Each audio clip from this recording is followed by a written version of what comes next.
The big round of applause for Mr. Mike Hughes.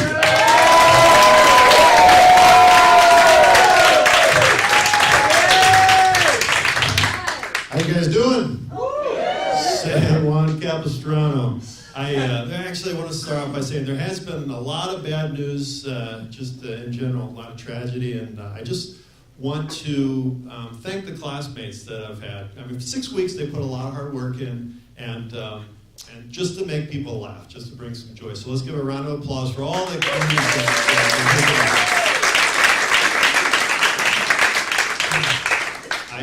occasionally you hear some miraculous stories that come from tragedies, and there was one a few years back in Beverly Hills. There was a shooting at a dental office, and this woman, Lydia Carranza, was saved because the bullet missed her heart because it was stopped by her breast implant.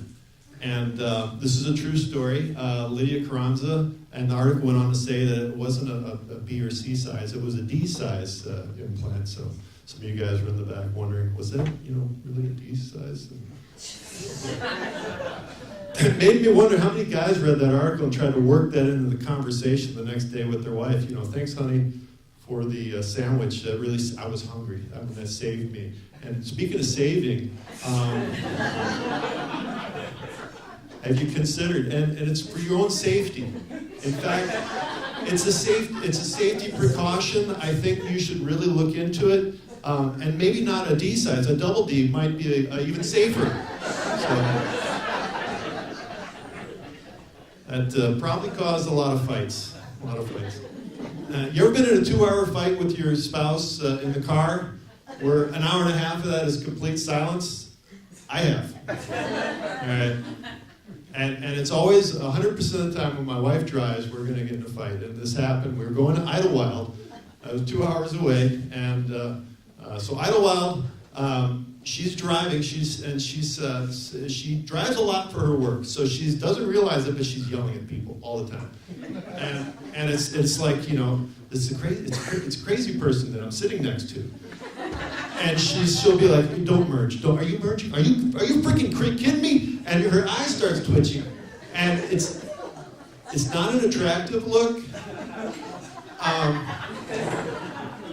But then she'll throw out something like, "Can you believe this guy?" Which that's a rhetorical question. Guys don't answer rhetorical questions. And you're going to learn that I'm not smart. I answered that question. And I said, he had the right of way.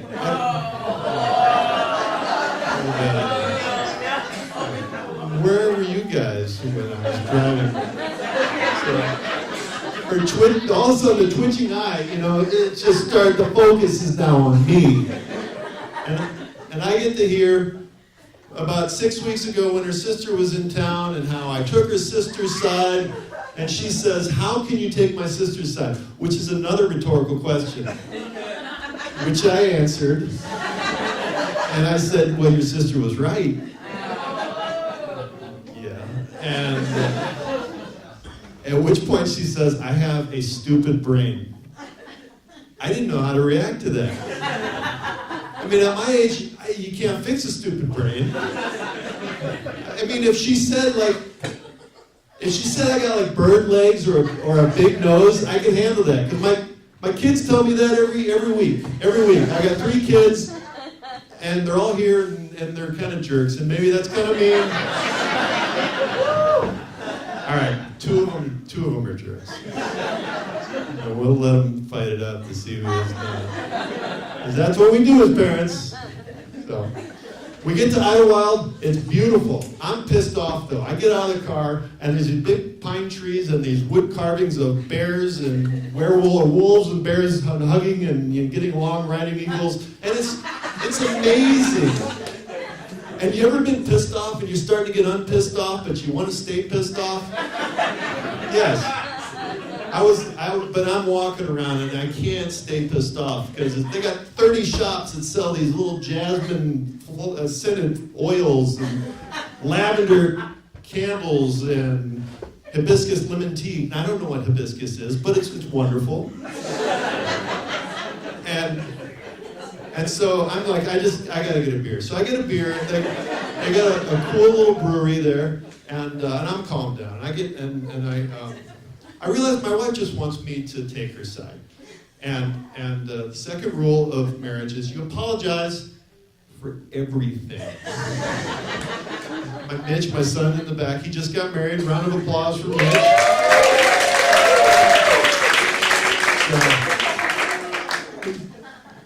Mitch, don't answer rhetorical questions. Apologize for everything. So I get back in the car and in the driver's side, because I'm not a complete moron, and I give my wife a lavender-scented lemon vanilla candle.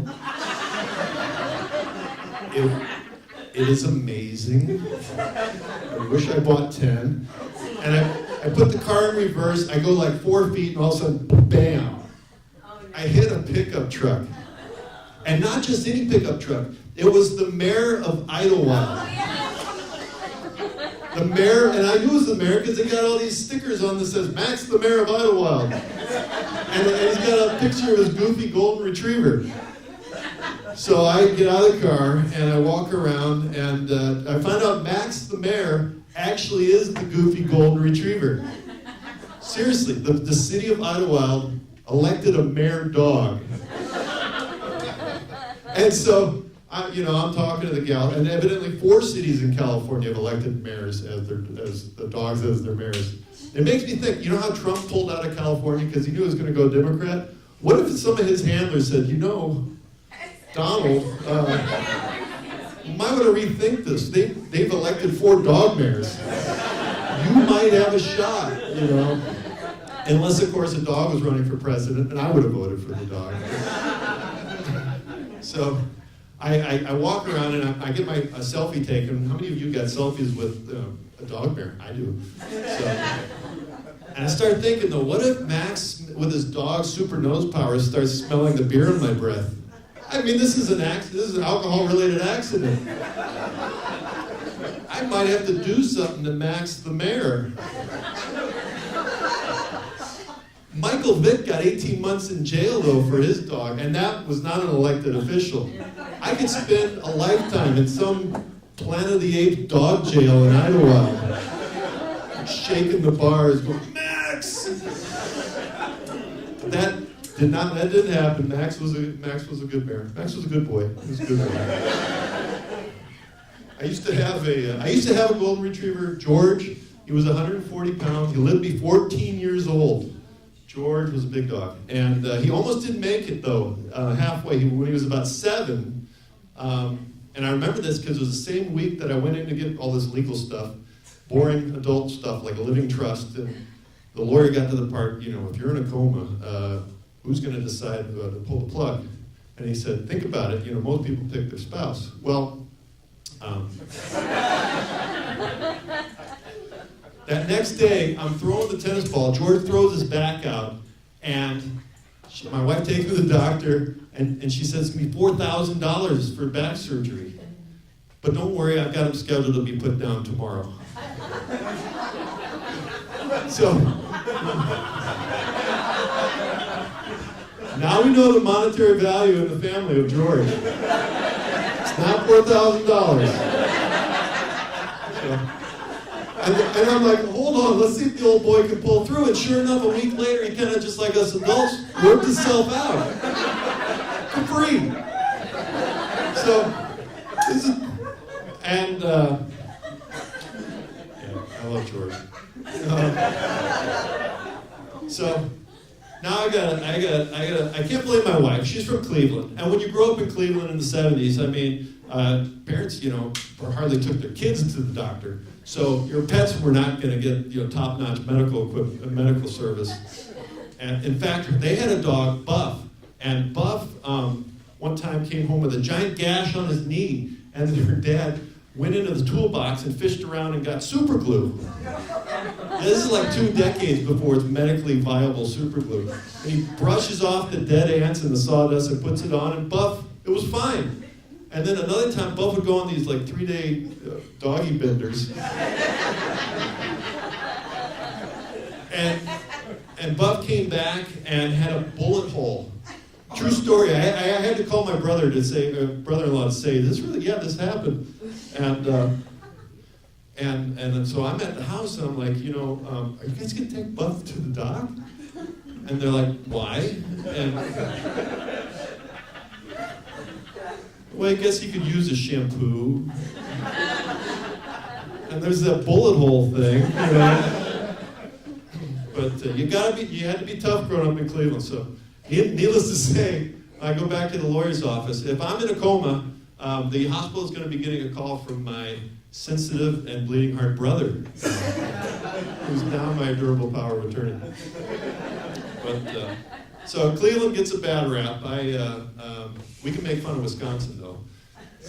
I read an article recently. There's a woman in Wisconsin, Amanda Schmunk. She was arrested for reckless endangerment, and Amanda, she strapped a plastic pool to the roof of her minivan, as well as her 9-year-old son. And the article said that she could face 10 years in jail and $25,000 fine. This was 2 weeks ago. And then that's the article ended right there, and I've got so many questions. What kind of straps did she use? Was it the 1-inch Husky or the 2-inch Everlast? You only learn this the hard way. I lost a kid over Kansas. I used to have 4 kids. We don't talk about Timmy anymore. We don't talk about Timmy. She should be arrested for her name, Schmunk. I was thinking about that. I mean, in this day and age, you could have stayed with your maiden, or maybe what was her maiden name to settle for Schmunk? And I know, because I'm from Cleveland. My wife was dating a guy named Bruce Cobbledick before we met. And in fact, I have a daughter named Nikki, and I won't let her forget. If it wasn't for me, your name would be Nick Cobbledick. Thank you guys. Good night.